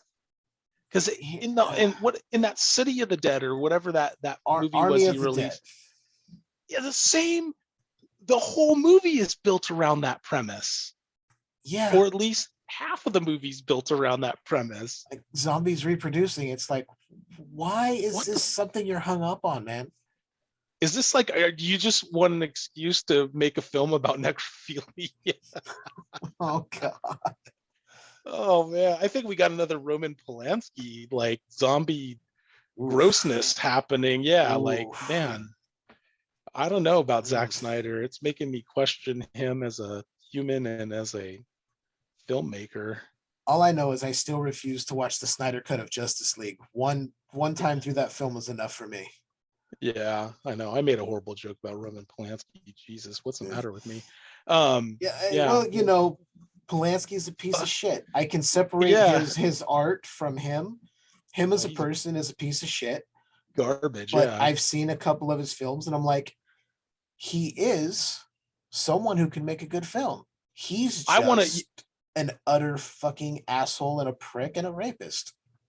I want to see. I want to see a zombie film where they get Roman Polanski and like hang him over like a pit of zombies, and they just slowly like gnaw on his feet. You know what I mean? Like literally an actor portraying Roman Polanski gnawed on by a zombie horde, just suspended just above their heads. That, and then later on, you have somebody reference it back and go, "Well, should we Polanski him or what?" Oh man. Oh, Oh, the old Polanski. oh man. Yeah. Oh man. Fuck Roman Polanski. But anyway, sorry, I digress again. But yeah, no, I think you're exactly right. Snyder uses that scene for shock value, and then, like you said, follows up with a slow-mo shootout. And what's sad is that I think Dawn of the Dead was probably Polanski. Jesus, Dawn of the Dead was probably Snyder's best film. That remake. Yeah, But Romero's a master and Snyder's a hack, and you can see the difference there yeah. because Snyder is nowhere near the level of Romero. yeah. But yeah, so I mean that scene. You're right, Jeff. I think there was a lot to unpack, and I really feel like that's sort of the last stop, from the standpoint of the structure of the film. Like that's sort of the last stop. That's the last little vision of the world that the audience is going to get, because until the very end of the film, where you Right. have like a 2-minute vision of the world outside the mall, because now we are definitely going hard. This is going to sound bad. we're definitely going hard into the mall. You know what I Yeah. mean? Like that's where we're gonna live now. Yeah, this is after this confrontation and everything, this is where they head off and they find the mall. Yeah, and it's fucking spam and bourbon for the first night. Man. Yeah. You know, should you know, I mean, look, you want to talk about the initial scene, and then maybe we can save the rest of the mall for the third episode. Yeah, I think because we had so much to unpack at the airfield, which I didn't think we were going to get to, because I'm looking at my notes and it's a brief paragraph and a half about the airfield. And then the mall is like 3 pages. And I'm like, we did 3 pages worth of discussion on that airfield. Well, I think we freelanced a little bit on the, or freestyled a little bit there with the airfield, because there is a lot to talk about. And I think the airfield, as much as I feel like it's filler in a lot of ways, I think that it also has some major, there are, you know, that's kind of like the pivot point, right? You know what I mean? From the point, from the pardon me, from the perspective of the story, we pivot from the world, right? Like the police dock, the apartments, the W Gone TV station, the airfield. We pivot from the in the great Nashville, you know, zombie shootout to, you know, the mall, and that's where they're at. You know, that's that when they're flying in to the mall, you know, when they're flying, that scene where they're flying up, where they show you all the B-roll of the mall. You know, they're all kind of like, what the hell is this? Yeah, and which it's Roger blows my that mind. Ultimately says, oh, it's one of those fancy indoor shopping centers, a mall. Yeah, like which just blows my mind. To hear that, I'm like, but they're so they were so commonplace at one point, but then it was still fairly new. Yeah, isn't that mind-blowing to think that in 1978, which I guess, you know, if you're 20, 1978 feels like a long ass time ago, but when you're 47, 1978, I mean, I was 3 years old then. So I mean, there's a chance Baby Pat showed up in one of those things when they were brand spanking new. Yeah. Sure, my mom got my horrible 70s outfit when I was 3 years old from one of those malls, but my dad, me and my dad had a matching, just awful, the awful butterfly collars and the awful bell bottoms. Right. I look like a pimp. Like, she dressed me up like I look like a goddamn. Surprised she didn't put the little baby platform shoes on me with the aquariums on the bottom. Yeah, and I know I was born in '79, so the malls still weren't quite that big yet. But I know I spent a lot of time as baby kids. Jeff was in there. Hell yeah, dude! Your mom carried you into one of those things. Oh yeah, yeah. But no, it's just mind-blowing to me to think that, man, that place was brand new. And when you look, if you look really closely, this is one of the things that always stood out in my brain, right?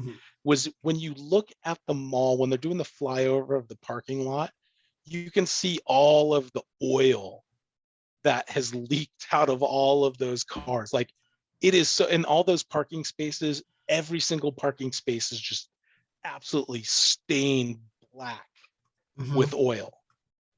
And you're just like, it's so weird to me. I'm like, God, it seems like that place has been there forever, you know? Yeah. But, oh man, it's a trip. But yeah, they fly over and the B-roll's rolling. And they decide to, I don't remember which one of them says it. I think they all just kind of agree they should check it out to see if maybe it's a place worth staying at. Like they've never been there. They're like, yeah. I'd be like, fuck yeah. If it were you and me and Leanne and my family in that helicopter, we'd be flying over that place, and we'd be like, hell yeah, the mall, baby. Hell yeah.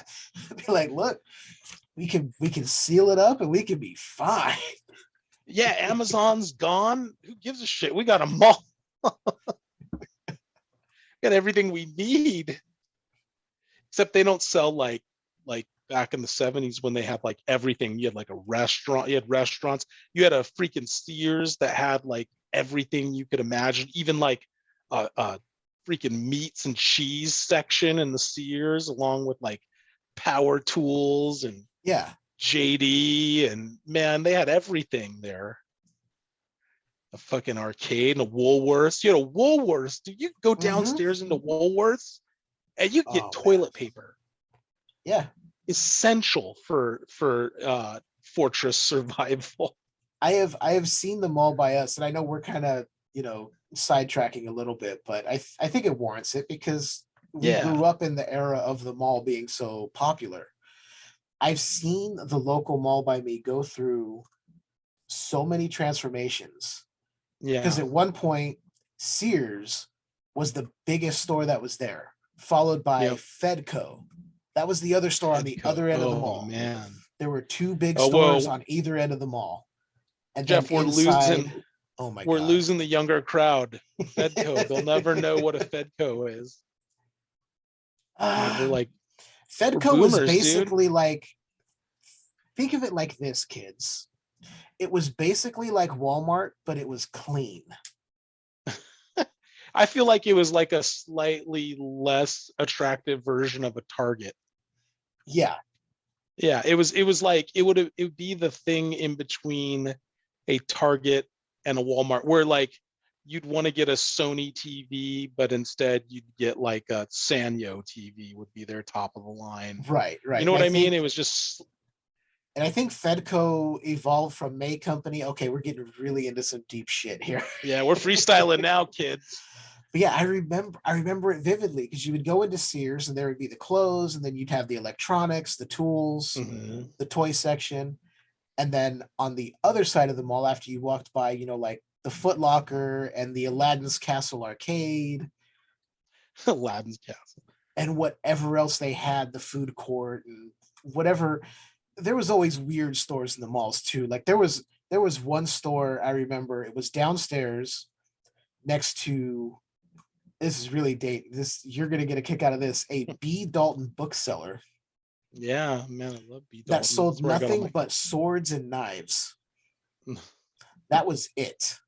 Yeah, hell yeah. Oh, you mean the knife shop in the mall? Yeah.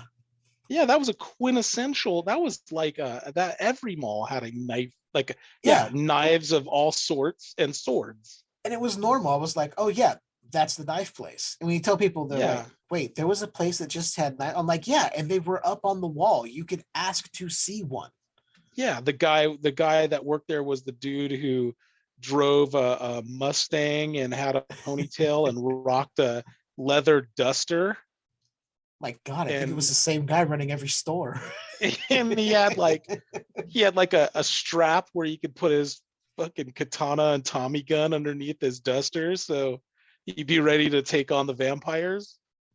Yeah, it was so crazy. And I remember going into Fedco because Fedco is basically like there was one section that was just groceries. Yep.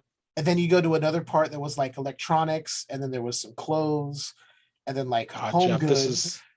This is such intense listening for people who don't give a shit about what. You know what? I don't care. They're this far in, they're gonna listen. You're gonna listen. You're gonna be in our mall with us. Ultimately, what we're saying is we're old and we have nostalgia for the old shopping malls. You're gonna be here with us. God damn it! We're gonna lock you in. We're gonna block all the exits with trucks. And you're gonna be here. This is where you live. You live in the early 80s mall of our youth. Oh yeah. Yeah, I mean, let's put it this way, dude, but seriously, let's be real here for a moment. Real talk. You did not want to hang around the arcade if you were flying solo and you were under the age of, say, like 10. Because the fucking arcade was filled with Roman Polanski's in Oceanside when I was growing up. See, we didn't have that. The arcade here, God. My parents would basically give us each like $5 and go, we're going to be across the way at this store. Go hang out in the arcade. We'll come get you. And I don't remember there being any adults in there. Dude, the most uncomfortable feelings I've ever had in an arcade when I was like 12. And I was like, I was a big kid. Like at 12 years old, I was pretty much man-sized. Mhm. But the most intensely uncomfortable feelings I've ever had is when I'd be playing, Galaga or whatever hell game it was. I can't even remember the awesome game of the mid 80s, like 1942, 1943, maybe Right. like Dragon Slayer, or yeah, I think it was Dragon Slayer.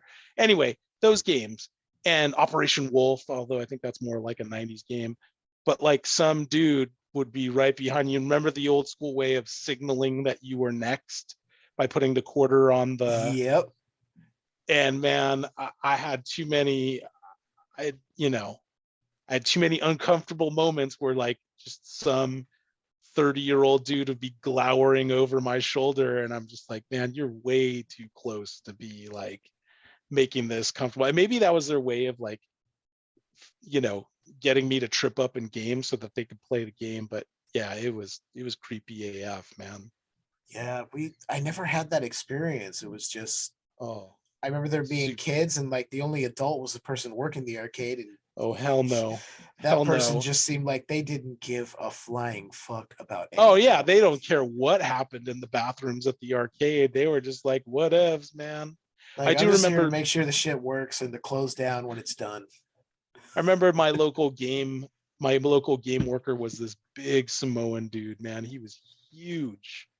And he could care less what was happening. And yeah, but anyway, super the kids will never know the dangers, the perils, and the joy of public arcade gaming back in the Hmm. day. But Oh yeah, man, no. Yeah, they hit up one of those old school malls. They fly over it. They see the dirty ass parking lot. dirty parking lot with zombies just milling about. Yeah, walking over signs and stuff, tripping over signs, tearing up the sign, tearing up the signage in the parking lot. God damn it! Oh man, Goddamn zombies tearing, goddamn zombies tearing shit up. Oh man, having a 5-year-old's kind of like having a zombie living in your house, just tearing shit up all the time. oh man, Yeah, oh because man. you're always gonna have that conversation with your zombie about like, all right, make sure you put the toilet paper in the toilet bowl and not just leave it on the ground when you walk away. I think Yeah. everybody Please has don't that. just stick it to the wall. Yeah, come on, zombie. Come on, my little zombie. But yeah, no, they definitely, there's definitely that. And the change from Romero's B-roll of the mall, because they got in that same helicopter and probably did a flyover with the cameras running. Right. Because it definitely wasn't a steady cam shot. It's definitely two different shots, but you have the flyover sort of scene, and then you have the sort of look over scene, or they're on a lift or a dolly or something, and they're kind of rolling over a small section of the parking lot to show the zombies sort of streaming in, Right. like it's definitely a stark contrast. The way the film looks is kind of funny. Right. But yeah, and then they land on the roof. They land on There's the that roof scene. and decide They're they like, should. Roger and Peter, I believe, are the ones that make the call that they should go check it out to see yeah. Oh yeah, if they it's get down. safe. Yeah, they get down in there, and yeah, they like break a window, and Steven's all bent out of shape because which He I can't think show. I think that's a legit reaction. I think that's like the realist. That's a real part of the movie, right? Like you're on top of the mall, you're trying to find a way in. Steven sees the latch, and it's a weird shaped window. So if you break that son of a bitch, you're not just going to be able to fly out and go get a new one and install it. Right. And freaking Peter just like rifle butts the window. Yeah. Why? I think he's like, we don't have time to worry about latches. Yeah, I just fucking shot 2 kids at an airport Latches? 8 hours ago. We don't use no stinking latches. I just murdered 2 children zombies, and you're sitting here crying. You like think about the sequence of events leading up to that scene. And Steven is pissed about the windows, although I'm not going to fault him because it's exactly how I'd react. Mm-hmm. Yeah. I'd be pissed. Be like, dude, we could have just opened it. There's a latch right there. What WTF, man? What the fuck? But yeah, no, they get in, they drop into the room. I mean, it's a sweet setup. Like if you're gonna land in the midst of the zombie apocalypse, like this is where you want to land. They basically end up in like a storeroom, which looks like it's almost like an empty apartment, but with just a bunch of boxes in it. You've got civil defense supplies like Spam for days. Mm-hmm. And fucking Roger is clearly excited about it. Don't knock it. It's got its own key. Its own key, yeah. I mean, like he's eaten. He wastes no time in smoking and eating. Like, again, that must be Roger's way of processing the zombie apocalypse, is just being like, when it's finally time for him to be at ease, he's just like, fuck it, I'm eating Spam and smoking cigarettes and drinking Jack Daniels. Like Roger gets down. He parties. Man, he's like, you know what? We're in a mall now. I'm gonna go nuts. Fuck your Spam, bitch. I don't like Spam. Yeah. She's all So, but yeah, no. I mean, they get that the beginning of the mall saga begins. Yeah. Yeah, and then they, I think this might be a good place to segue into our 3rd episode, just because, it kind of I think the second act of the film, I think that line of demarcation is in the subsequent scene where Peter and Roger, open up the door, look at the landing, kind of assess the situation. There's only one way up. There's only one door. We can block it off, or we can block it off for Roger or for Stephen and Francine, and we can do the old hit and run. Right, the hit and downstairs. Run. Yeah, they have the whole discussion about let's go check it out. It's worth checking out, and that kind of kicks off, I think, the second part of the second act of the film is that entire sort of, I guess that, the second part of the film is the mall saga, right. And what happens in the mall. And I think that scene is kind of that line of demarcation there. Right. That's sort of the genesis of where everything progresses from within the mall. Yeah, exactly. Because it really, truly, they kind of, in that moment, they sort of make the decision like, all right, let's check it out. There's a ton of good, like in their minds, they don't have the ostensible conversation at that point, but in their minds, they're thinking, man, this could be a good thing. Right. There's nobody else here, presumably. There's supplies. We could definitely survive here for a while, at least. Yeah, for sure. And I think we should lead off the next episode with the unfortunate second demise of a sweet Hare Krishna that was just looking for a place to call home in the zombie apocalypse. Yeah, I think you're right. His only accoutrement were his robes and his tambourine that was presented to him by the Dalai Lama, I believe. His Tibetan robes and his Coke bottle glasses that seemed. Oh man, he was. Yeah, I'm going to go out on a limb and say he was definitely sort of a caricature of what a Hare Krishna actually was. Like, he was like the boomer like a squares a square boomer interpretation of what a Hare Krishna was in 1978. Oh yeah. Yeah, we know that George Romero wasn't at freaking God damn it, what was that big concert in the 60s? Woodstock. Oh, yeah, we know he wasn't at Woodstock smoking grass with the other hippies with his slanted, highly stereotypical caricature of a sweet Hare Krishna, just looking for God, looking for Vishnu, and Yeah, some loving. It seems like somebody in the production crew was like, hey, you know, I was at an airport once and saw these guys wearing these robes, and they were like, let's make them a zombie.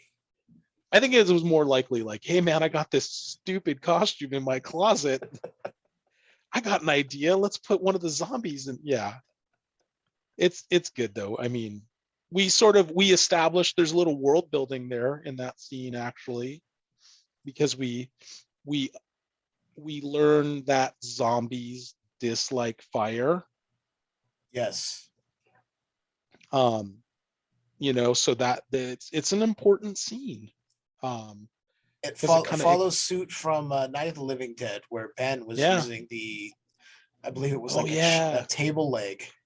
Yeah, or something that he had wrapped up and lit on fire. They were backing away from it. Yeah, but if you weren't like alive in the 60s to have seen the first film, you could easily like just assume that zombies don't give a shit about, they give zero fucks when it comes to fire. Yeah. But you're reminded again. Yeah, it harkens back to me to those old monster movies where like Frankenstein, they show him the fire and he's like, fire bad, Fire bad, yeah. Yeah, that's a trope. That's gotta be a trope. The fire it's bad definitely a trope, but yeah, I think this was a good discussion, and we're gonna cap it here for now. We'll put a pin in it. We got so deep though, Jeff. We talked about some deep stuff. This was the deepest episode I've ever had. Dude, we freestyled so hard.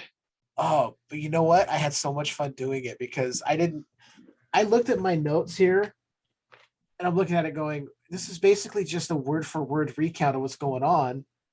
And we just went off the cuff. Oh man. And I think it worked out to our advantage. I'm wondering, it makes me fear that we might have a part 4 in the works if we can't chug through all of it in part 3. I think with the mall, there are parts that we can streamline. Yeah. Especially in that opening bit. Yeah, that's true. I mean, I don't want to make anybody listen to my awful voice for longer than they absolutely have to. Oh, please. I listen back opining. Oh, please. I listen back when I'm editing and I'm like, oh God, I sound like that. You're fine. You sound fine. Oh man, Jeff, people aren't gonna like, maybe our whole like segue into Roman Polanski torture might turn off some listeners, you know what I mean? Or maybe it might turn on some listeners, which is equally disturbing, I think. Yeah, if it turns you off, okay. Good. Hey, that's your call. More power to you. No, wait. Have a good day. Yeah, if it turns you off, then you might justifiably have a reason to be like, no, I don't want to listen to this. Right. If it turns you on, you need to seek professional help because you are pretty fucking sick. Yeah, and if you start getting your jollies over the whole Roman Polanski zombie torture fantasies that we express in this episode, you're Zack Snyder.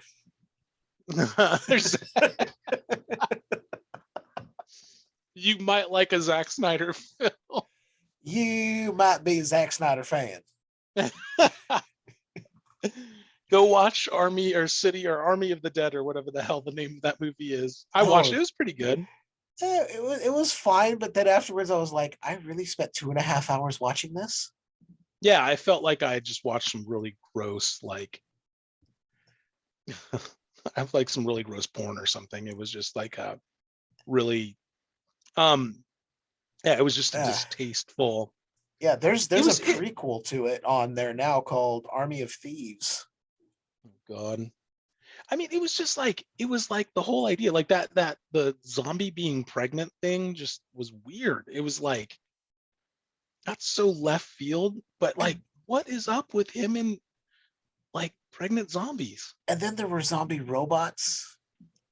Yeah, what the hell? I don't know.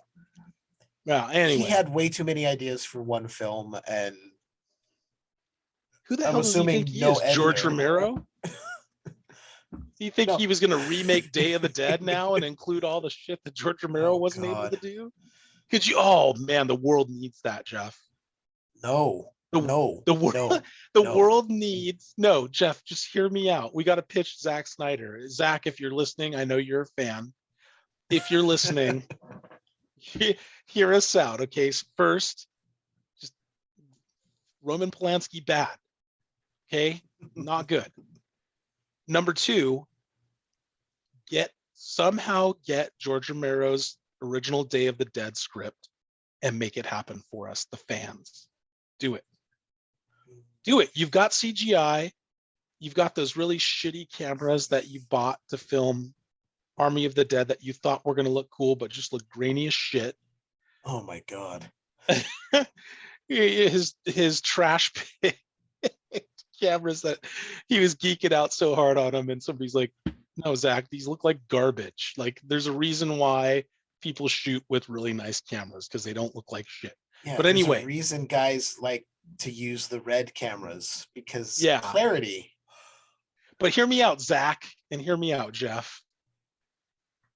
Day of the Dead, the original George Romero script, CGI, Zack Snyder making it happen. What do you think? All right. If this were to happen, there is one person that I want to see cast as Captain Rhodes, only because I think he could bring some sort of new maniacal menace to it, and that's Michael Shannon.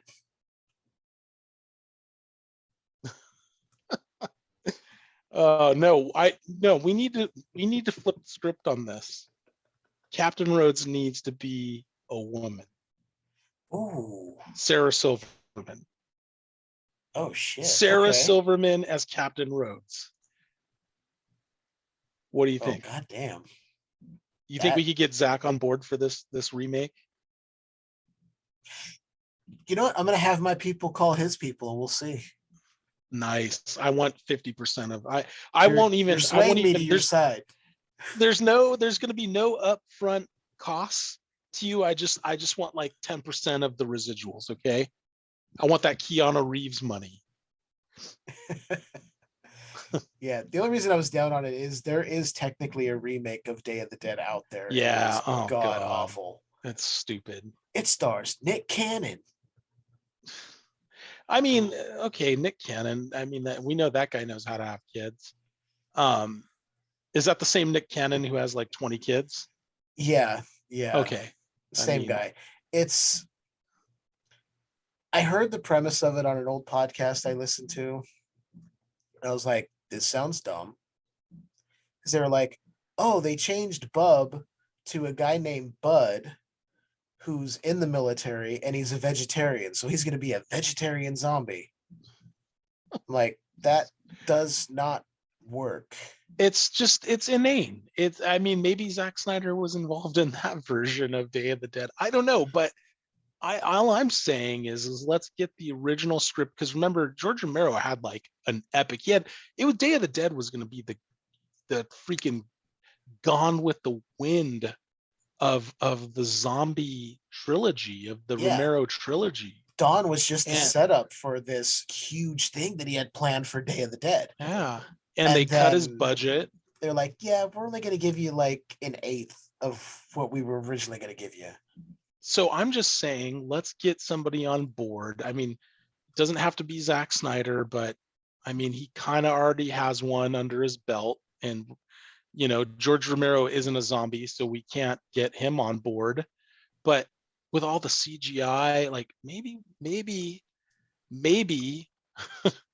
Zack Snyder could call Roman Polanski. Oh, And- no. And I realize, I'll stop. and I realized just now I'm actually wrong. There are two Yeah, it's like remakes of Day of the Day Dead. of the Dead Bloodlines and then Day of the Dead Yeah. something else. Yeah, they're Yeah, both. and I saw dog them shit. both. Yeah, And they're that horrible. one Bloodlines Yeah. has a zombie that is stalking a woman like everywhere she goes. I'm like, A horny zombie. no. Yeah, like he just keeps stalking her and he's like learning. I'm like, I okay, bet you first you off, want to know I who was involved in understand. that film, Jeff? You want to know who was involved in that film? Polanski and Zack Snyder. All right, enough. Jesus. A sexual stalking zombie, dude. Tell me I'm not wrong on that. A zombie who literally wants to impregnate a woman. I can't argue against it. That's the problem. I'm telling you, it's gross, but it's true. There's so little to that movie I remember. Yeah. Except that it was just terrible. Okay, I'm gonna watch that and we gotta do an episode on that, all right? Oh man. But yeah, I think we're freestyling a lot right now, and people probably Yeah. don't want to hear our horrible banter. So with that being said, Just don't DM me, okay? I don't want anybody on Facebook posting. Okay, I have a good, clean image on Facebook. Send all of your email and all of your messages and whatever else to whomever's listening. Zach, I know you're listening. you can send send those that- to zacksnyder@aol.com. No, send them to Jeff at AOL.com. Okay? Actually, I think Zack Snyder might be like slowmofan69@hotmail.com. He's definitely like a Netscaper or something like that, you know. For sure. Zach is definitely using Netscape. Or send all your hate mail to zach.snyder@netzero.com. Oh God, net zero. All right. We gotta Alrighty. stop. All right, man. Okay. This has been fun. We will reconvene and discuss them all. And I guess from there we'll figure out if this is going to be only a 3-parter or if it's going to go into 4 parts. I don't know, man. I can't predict the future. But before we end, I do want to thank you again for coming on and discussing this film. Yeah, hell yeah. This is a great time. We've got so many episodes planned man. for the future. Oh yeah. We're gonna put them out there whether people want them or not. Like, this is gonna be in your ear holes forever. Oh yeah. It definitely My will. daughter. Once it's on the internet, it never goes away. Yeah, once my daughter, 40 years from now, my daughter can hear her dad being an absolute a-hole in her ears for Like- hours at a time. Like, I can't believe you said this, Dad. I know. Either that or Like, she's what? knowing if she might have my sense of humor and just be laughing her ass off over this stuff. I don't know. That would be awesome if that happened. I'm not gonna lie. But hey, would- this it is would- going out to future Alice. I love you, baby. All right, man. Well, thanks again, and we'll be back soon for you guys to assault your ears with more Dawn of the Dead. All right, Yeah, man. It was Alrighty. fun. I'll talk to you soon. it was fun. Yep.